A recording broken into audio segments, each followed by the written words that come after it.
What's going on, one viewer? Hey, if you are actually here, YouTube's been a little bit screwy tonight. Type something below so I know that you're actually showing up and who you are. I want to make sure this is legit people, so I'm not just talking. Anything. 2. Hey, type in the box below just so I know you guys are actually here. YouTube's been a little goofy. My connection hasn't been that good tonight. And I know people have been bouncing in and out, so I want to make sure you're actually here for me. Just say hello. Say I exist. All right. What's up, Adam? Jacob. Kevin. Cool. Hey, we got a few people in here. I want to talk today a little bit about something I call perceived value. And I actually printed off one of our slides to one of the webinars we created. And I'm just going to go over a couple things. So if you don't have a piece of paper, because you're probably watching this on your phone, if you don't have a piece of paper, run real quick and grab one and write these things down so you can work on them and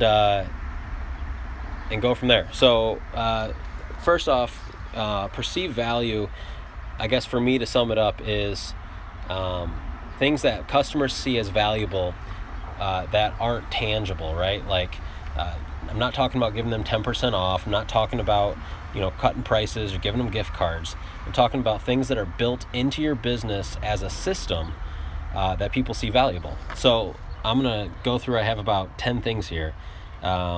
And I'm not going to get into real detail because when we do these webinars, we'll get into real detail. I'll show you real systems, real documents, real everything that you can really dig into. But the first thing is answer your phone every single time it rings. I know it's a very simple one, but it's amazing, especially in the service industry, how hard it is to get a hold of people. I mean, it's literally every single week we get customers that call say, oh my gosh, I called 3-4 window cleaners and you guys are the first ones that answered. Thank God. So answer your phone every single time it rings. Second time, answer your phone with a consistent script. So for our office manager, she has a very specific script, not just on how to answer the phone, because that's easy, right? But on how to talk to the customer. And I'll give you an example. One of her scripts is when she is setting people up for a quote, she says, okay, so we'll have a quote to you within 24 hours. I'll give this information to our office manager. And what he'll do first is he'll actually jump on Google. He'll see if he can pull up any pictures or anything of your home on there. If so, we'll just email you a quote. If he can't find enough information to give you an accurate quote online, then he'll come out, do a walk around to the outside of your house. You don't have to be home, and he'll leave an estimate sheet on the front door. Now, if you were to ask me to say that over again, I guarantee I'd say it word for word, because not only have I said it so many times, but she says it so many times that she says it the exact same way. It's extremely important that you're consistent with your customers on the phone. The next thing that adds perceived value is giving estimates as quick as possible. We have a 24-hour policy. We give quotes within 24 hours, and typically we give quotes same day. If someone calls at, really any time after 3 o'clock, that's when they get pushed typically to the next day. But give quotes within 24 hours, perceived value. Next thing, create estimate sheets that are colorful, on thick paper, that stick out from your competition. Hi, good, how are you? And, sorry, my neighbor. On thick paper that sticks out against your competition. Don't write prices on business cards. It's tacky, it's not professional. And the thing that this industry lacks is professionalism. And so do anything you can to stick out, to be professional. And honestly, in the service business, it's not that hard. In our webinars, we get into detail. I show you our estimate sheets. I show you how we upsell people so easy without even having to say anything to them. It's really, really cool. Send appointment reminders 2 days before appointments. The cool thing about CRMs is a lot of these already do that for you, so you don't even have to think about it. We have ours set up on an auto send out, so we capture the person's email, their phone number, automatically sends them an email and a text message. It's really, really cool. That adds perceived value because people forget about their appointments. Showing up on time to jobs. I know it seems silly, but how many times have you hired a company to come to your house and they're a half hour, 45 minutes late? It's frustrating. People have stuff to do. Showing up on time is just another way to make customers happy. It's another way to add value in your business. Obviously, performing the job well. I don't even like to talk about that one that much because although it is important, it's not the most important. Walking the customer around the home once the job is finished. This is a big one that most companies don't do. The thing I hate most is hiring a company that comes to my house, performs a service, and runs out the door, and I feel like, did they do a good job? Are they hiding something? So we're very confident in our work. We're very confident in our abilities. So we actually offer a walk around for the customer. We'll walk them to every single room, show them all the windows, show them the house if we washed it, whatever we have to do to make sure they're good. What this also does is not only make the customer feel good about the service you provided, but it also eliminates callbacks. Now, not 100%, but if you give somebody the option to walk around and they're say, oh no, I think it's okay, I don't need to walk around, they're a lot less likely to call you back 2, 3, 4 days down the road if they see a window they're not happy with, because they realize it's their fault. They should have done the walk around. Give customers professional invoices. Again, don't just take the check and run. I remember in the beginning, my business, we didn't even have invoices, and very quickly realized, hey, we need to step our game up, get professional invoices. We like to use the carbon copies. That way we have a copy, customer has a copy. It's really professional. So do a follow-up call the following day. Again, this is another way to stay in touch with your customer, another way to show them you care about their business, right? And it gives them the opportunity at that point to either say, yes, we were satisfied, or no, we weren't satisfied. And we actually don't mind hearing people when they say, there was actually a couple windows that didn't look that good. Why? Because if we didn't call them, they probably wouldn't have called, but they also probably wouldn't have called us back. And so I always say, people who complain are a pain, but the ones who don't complain and were unsatisfied scare me more. Why? Because I know that I have no clue that they weren't happy, so there's no way I can fix it. But I also know if I don't know that they're not happy, then there's no way I'm going to be able to make it right, and they're never going to call us back. So complaining customers aren't bad. They're an opportunity to make things right. And when you reach out to people and you hear feedback from them, even if it's not good feedback, be thankful you heard it, because now you have the opportunity to make it right and make a lifetime customer. So doing those follow-up phone calls saying, hey, was so-and-so good? We just want to make sure that so-and-so did a good job for you, make sure everything went well, make sure you're happy. And, that gives them the opportunity to say, oh yeah, they were great, whatever, your staff's doing a good job. Or they'll say, you know what, Matt, actually there was 3 or 4 windows that just didn't look that good. And then I can step in and say, you know what, Mrs. Smith, that's not acceptable. We'll come back out there and fix those windows for you. We know you spend a lot of money, and we know you really care about it. So we want to make sure we take care of you, because we want to keep you around as a customer. People love that. And last thing I have on here is sending thank you cards. And a lot of people send thank you emails. We send thank you emails and thank you cards. So send thank you cards to all your customers when you're done. If you have an office manager, if you're to that size, have them in the morning, go through the clients the day before you serviced. Make quick, write quick letters to them. Handwritten is always more personable. When you get to a certain size where you're servicing too many people in a day, sometimes you just can't do it. Sometimes you have to get pre-written cards or just strictly do emails. But we found that a thank you card goes a long way. It also is one more way to ask the customer for a referral. And I'm not going to talk about our systems on getting referrals today. However, we have a pretty cool system in place that does that, and thank you card is one of the steps in doing it. So there's hopefully you guys wrote those down, 10 or so things you can do and work on to create perceived value inside your business. Those are some main ones that we use, and although some of them sound simple, it's very important to make them consistent. That way, when a customer uses you more than once, they have the exact same experience with you over and over. There's nothing worse than having a great experience with the company, hiring them back, and maybe the experience, even if it was still good, it didn't feel the same as maybe the crew that came before. So that's why we train our technicians to all talk the same. And of course, they have their own personalities and all that kind of stuff, but they understand there's a script we're going on, there's a plan we're going on, and we do our best to stick to it. Hey, Tess, how are you? So, hey, I want to open this up to any kind of questions that may have brought up, some quick Q&A. Any of you guys have anything for me? I know there's 7 people on here now. Adam, I hope business is going good. Your new wrap on your truck is really cool. Made me jealous. I wish I had that wrap on my truck. Type any questions you guys have. I would be more than happy to do my best to answer them.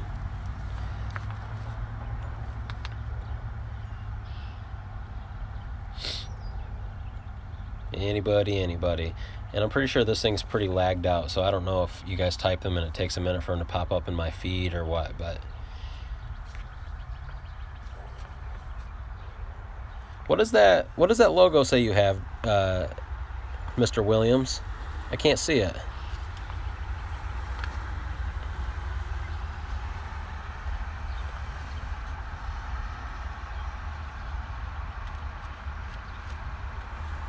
How do you get through the first time jitters?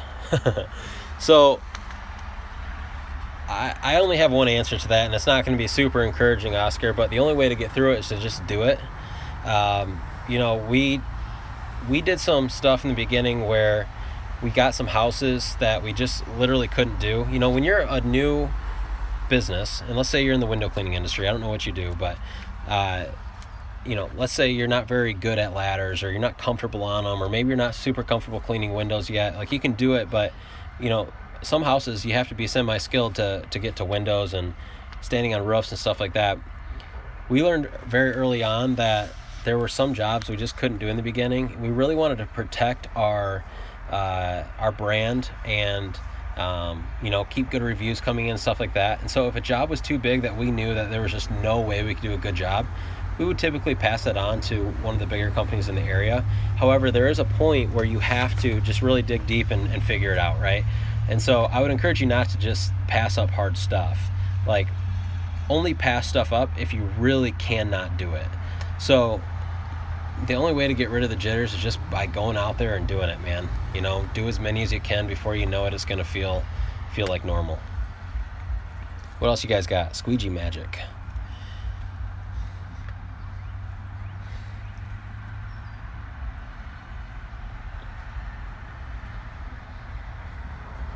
Man, I got some pretty great stories when we first started our first year.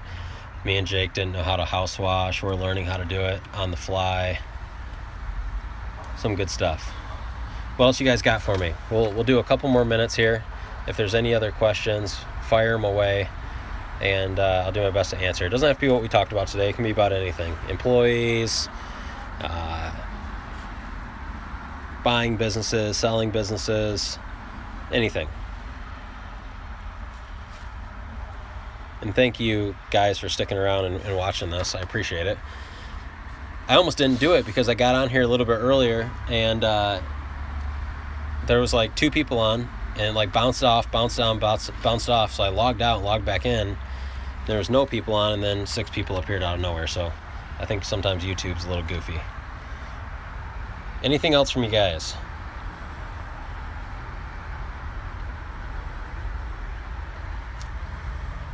Just chilling outside because it's so nice out tonight. You can see it's kind of overcast. It just rained not too long ago, but it is really nice out. All right, we've been on here for 13 and a half minutes. If I don't get a question by minute 15, we'll log off this thing. Hey, I guess I'll take a second to talk. So I'm going to do a webinar, and I'm actually going to be putting a video out probably sometime next week. Going to be doing a video with one of my buddies who lives down in Tennessee. He owns a lawn fertilizing company, and it's actually part of a franchise. And I'm really excited to do a video with him and put on YouTube to show you guys, because his business is all recurring revenue, and it's like, I love it. And he's about the same size that our company is. So I think it's gonna be really valuable. It's just gonna be like a Q&A, hangout talk. I think you guys will like it. Just starting Texas, and I've gotten about 40 no's this week, and I feel just need to keep going. I was about to ask about the webinar. Yeah, so we're gonna do a webinar, and it's gonna be limited. Hey Tim, I'll get to that in just a second. It's going to be limited to probably between 10 and 20 people. And if you guys watch my video about the webinar, it's not for me to make money, anything like that. It is going to cost money, but it's going to be like 10 or 20 bucks. It's going to be super cheap. It's going to be an hour long. It's going to be super detailed. So hopefully, the guys and gals that join, you'll have a piece of paper, a freaking notepad, and you'll be able to fill that sucker and have stuff to work on inside your business for the next 2 months. That's my goal. So I'll make a video about that. It's actually, the presentation's almost done. Just trying to figure out the best way to present it so you guys can be interactive, one-on-one, basically, a small classroom where y'all can ask questions, kind of like this, but a lot more detailed. I'm going to show you literally things that we use inside our business, estimate sheets and stuff that I think is really going to blow your mind. That's going to help you a lot. It's going to help you make more money. It's going to help you be more confident. It's going to help you grow your business. How far do we travel to jobs? Tim, we've cut that down this year. In the early years, we kind of drove everywhere. I mean, we drove within an hour radius because we're trying to get everything we can to stay busy. We weren't super focused on profitability. We were more focused on staying busy and keeping the guys working. This year, we've really cut that down. We don't like to do anything much over 35, 40 minutes. However, if we do have a handful of customers that are out within an hour. And so for those customers, we basically tell them, hey, so you guys know we're located far away. The only way we can really make money servicing you guys is if we can schedule you all on the same day. So if you have customers that are out a ways that are too far of a drive, do your best to schedule them on the same day. If it doesn't work, it is what it is. I mean, I would really, if you're a business that's been around and you're not hurting for cash, I would suggest that you guys really try to make tight routes because that's how you keep your crew hours up. One of my close friends wants to become a partner. How do you feel with having a business partner? So for me, I have a business partner, same partner in Dirt Hunter and Michigan Paint Co. And in the beginning, it was really hard, but it was worth it. It was worth working through the problems. Service business is very, very hard to do on your own, not just when you first get started because you're working by yourself, but even like we're at the stage we're at now where we have multiple trucks, multiple employees. It would be almost impossible for me to manage all the employees, manage all the sales, manage the office, make sure jobs are getting done, make sure quotes are getting done, with keeping our quality up, right? I could probably do it all, but our company probably wouldn't run as smooth, and our quality probably wouldn't be as good as it is. So I really enjoy having a business partner. I said this last video, the most important thing about having a business partner is pick somebody whose strengths are your weaknesses, because you don't want to go into business with someone who's good at what you're good at, because you'll butt heads, you won't be able to make choices, decisions, all that kind of stuff. So find somebody who's good at what you're bad at, and that would be a good person to go in business with. Thank you so much for doing this. Really means a lot to guys like me just starting out. I'm just starting up in a small town, which is hard. Is there any tips for marketing in a small town? So first off, I live in a small town. We only have a couple thousand people here. My business started in the small town. We did, before we moved about 20 minutes south of here, which is a bigger town, still not like a huge city, but bigger. We did $125,000 in our small town. And so growing a business in a small town is totally doable. And in fact, I think there's actually some parts of it are actually easier, because you probably don't have nearly as much competition as a lot of the guys in the city, and people are more loyal. At least in our small town, people literally don't like to buy anything from out of towners. I don't know what it is, but if you're not local, they aren't going to buy from you. And so for us, we would always get the question, because we kind of have a unique name, the Dirt Hunter. They would say, "Are you guys a franchise?" No, we're not a franchise. We're locally owned. Okay, so you operate out of this town? Yes, we do. Okay, perfect. So that part of it, I think, was a lot easier. Power washing small town, I think if you really want to get specifics, I could really, really help you, because we did some what I call guerrilla marketing and some really cheap things that allow us to just blast this town to really be like the dominant people. Since we've started, there's a few other people that have creeped in, but there's nowhere near anybody even close to competing with us as far as owning the market that we're in. And so I can really help you out on a personal one-to-one basis. I don't want to bore a bunch of people on here with that, but don't be discouraged about being in a small town, because it's more than doable. Got a call from a woman last night from my door hanger. She says she hasn't been happy with her previous window cleaner because they go too fast and the price went up. They quoted $300. She has a lot of windows. My quote was $345. I knocked it down to $290. Was that a stupid move? I'm new, by the way. I think it's only a stupid move if you have plenty of other jobs to fill your pipeline. You'll hear me talk about the pipeline a lot, and for me, I like to have a full pipeline, and if a pipeline's not full, that's when I'll start doing things to fill it up. So for you, hey, no problem at all. So for you, if you're not busy, if you're brand new, then who cares if you knocked it down to $290? In my opinion, this is how I look at it. it's better that you're out there getting work. And then if you have systems in place, which you probably don't if you're brand new, I can help you with that though. If you don't have systems in place to work referrals and stuff like that, here's the deal. Sometimes you underbid jobs. Sometimes we do jobs. We did a $1,100 job today, and we had one crew out there, 2 guys. Funny story, one crew, 2 guys. And I call another crew. I said, hey, are you guys done? They're like, yeah. I said, okay, I need you to go help Jared's team and help them finish up. Craig gets out there, calls me. He's like, Matt, they haven't even started the windows. It's a house washing job, freaking huge. If you guys go on our Facebook page, you'll see some pictures of the house. And the Dirt Hunter window cleaning, check it out. The job was underbid, plain and simple. Probably should have been another $500, but that's that's just the name of the game. So for you, I say get experience, underbid things. I know you hear Keith Kelfus and those guys saying, oh, don't knock your prices down, blah, blah, blah. I'm not saying going around and building a business that way. I'm saying if you're slow in the beginning, do whatever you have to do to fill your pipeline, because it's better to make $290 than make $0. By the way, I think Keith's a good guy. That wasn't me knocking him. I don't necessarily agree with that statement. For a larger company that, like for me, right now, this is our busy season. I have people when I give quotes saying, oh, do you guys have cash discounts? Oh, would you knock that off 10% if I do 2 services? It's like, no. And they're like, really? I'm like, no, sir, you don't understand. Like, I have 15 more quotes to do after yours. Like, if you don't want to do business with us, that's fine, because I'll fill your spot with somebody else who will pay full price. So it would be stupid for me to knock down prices, but if I was dead slow and I couldn't fill my schedule, then heck yeah, I'd knock down my price to stay busy, no doubt. What else you guys got for me? Anything? These things are fun, man. I like these. All right, so again, I'm going to do a webinar. I think it's going to be next week. I think it's going to be $20 because it's taken me, I've got like probably 4 hours into it so far. I've probably got another at least 4 or 5 hours into it, plus the hour of presenting it to you guys, answering all your questions.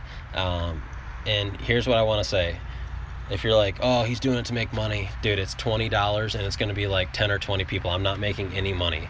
Like, I make $200 to $400. This is not me bragging, but I make that in half a day by not doing anything with our guys cleaning windows. I need to get some kind of money to pay for my time. So I hope I don't come off as a pushy sales guy who's trying to like grow a consulting business, because that's not me. But I want to be able to put this stuff together for you. And here's the deal. If you were to go to college, you'd spend thousands of dollars every semester. $20, fill a notepad, work on your business for the next 2 months with things I'm going to give you that actually work. And I guarantee you, it's going to make you thousands of dollars, that $20 you put in. You have to do what it takes. It's better than living in a van down by the river. That's the truth. What's the... I guess you would offer spring cleaning deals for? I have a lot of hangers left. Dude, put them all out. Don't overthink things. Steve, don't overthink things at all. All you need to think about is sales and how are you going to get them. And if you've got door hangers left, there's absolutely no reason you shouldn't be putting them out. I don't care if it's October. Put spring door hangers out. Get your name out in front of people and fill that pipeline. And once the pipeline's full, if you watched my video a couple days ago, keep pushing like it's not. So yeah, put those suckers out.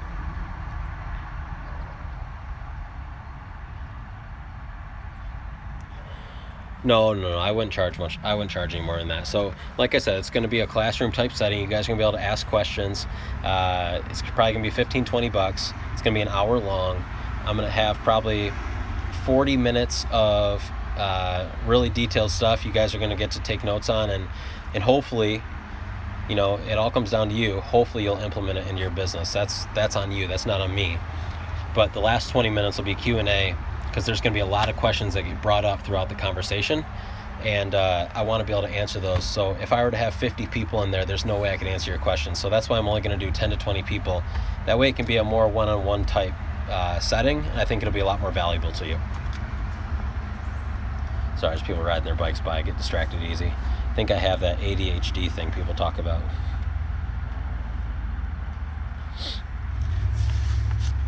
Anything else from you guys? Any other questions?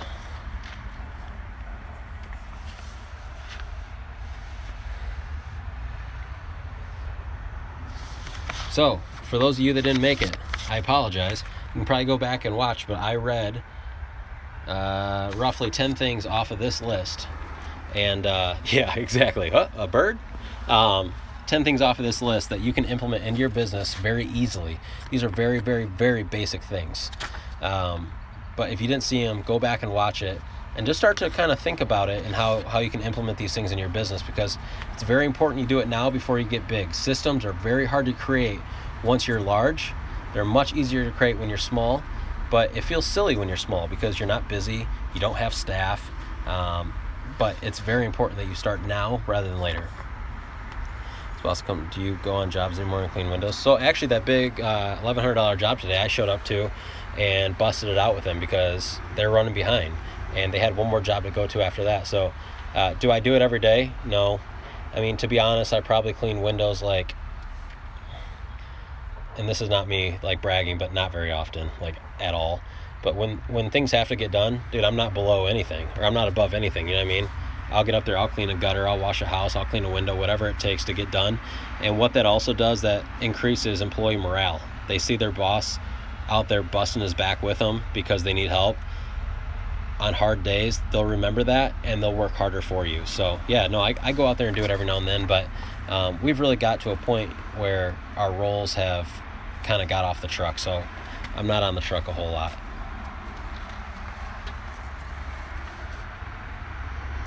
When is the right time to quit your day job and go full-time biz? That's a hard question. I don't think there's a good answer. It's different for everybody. I think you need to look at what your life situation is, what do your bills look like, and then ask yourself what you need to make. If you're doing it part-time right now, how much are you making doing it? And can you live off what you're making right now? If you can't, then, if you're close, then maybe you take that risk. If you're not close, maybe you wait a little bit longer. The thing I always tell people who want to go full-time and quit their day job is, a lot of people want to quit their day job, but very few actually want to cut their expenses. So, maybe you have a cable bill. Maybe you got to get rid of TV. Maybe there's $150 a month that goes away. That helps you out. Maybe you need to downsize your house. Maybe you live in too nice of a house, or maybe you drive a car and you have a $400 car payment. Maybe you need to buy a $5,000 car with no car payment.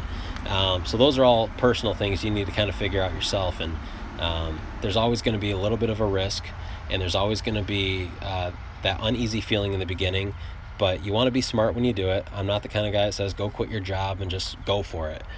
You want to be smart when you do it, but there is going to be some risk and some uneasiness in there that you're going to have to risk and go for. So I think that's a personal question, and if I knew your situation better, I could probably give you an exact answer, but that's kind of the go around for that one.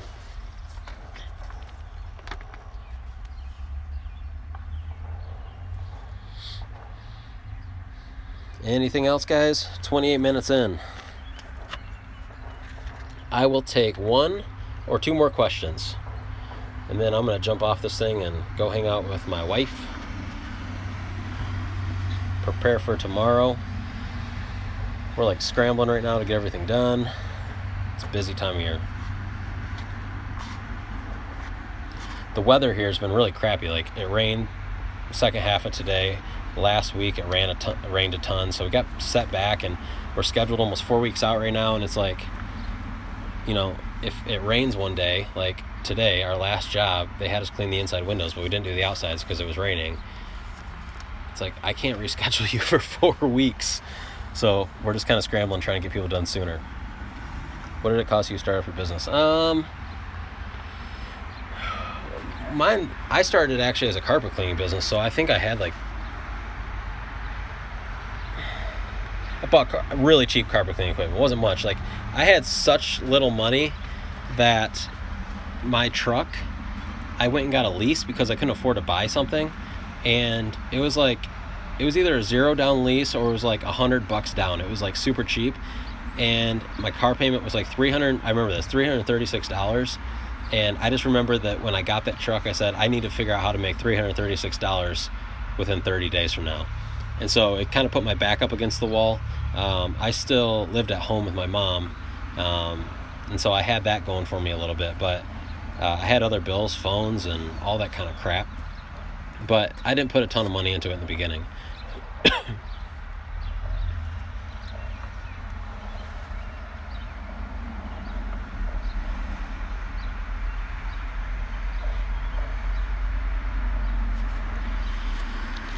Well, if you're not using a CRM, you need to get a CRM, and the one I would suggest is Customer Factor, thecustomerfactor.com. So that's what I would use. If you don't have anything right now, it keeps track of your customers, does all your scheduling, does all your invoicing, all your reporting, so anything your accountant needs at the end of the year, showing your total revenue, your profit, your loss statements, any kind of reports, has everything for you. It's like $30 or $35 a month. I don't make any money by telling you guys to use it. It's what we use, and it works really good. They're constantly updating it to make it better. There's an app for it. It's great.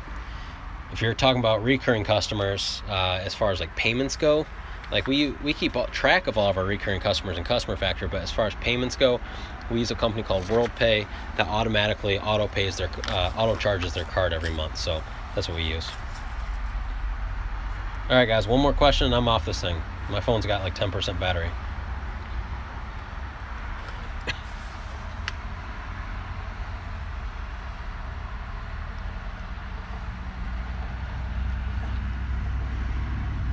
No problem. Anything else, guys? Starting to dwindle here. 5 people now.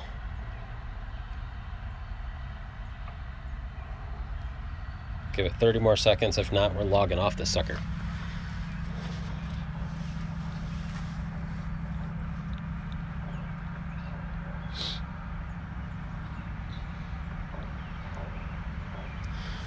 All right, well, hopefully that added some value for you guys tonight. I'm glad I got to do this. I'm not going to do these all the time, but I'm going to try to do them every now and then.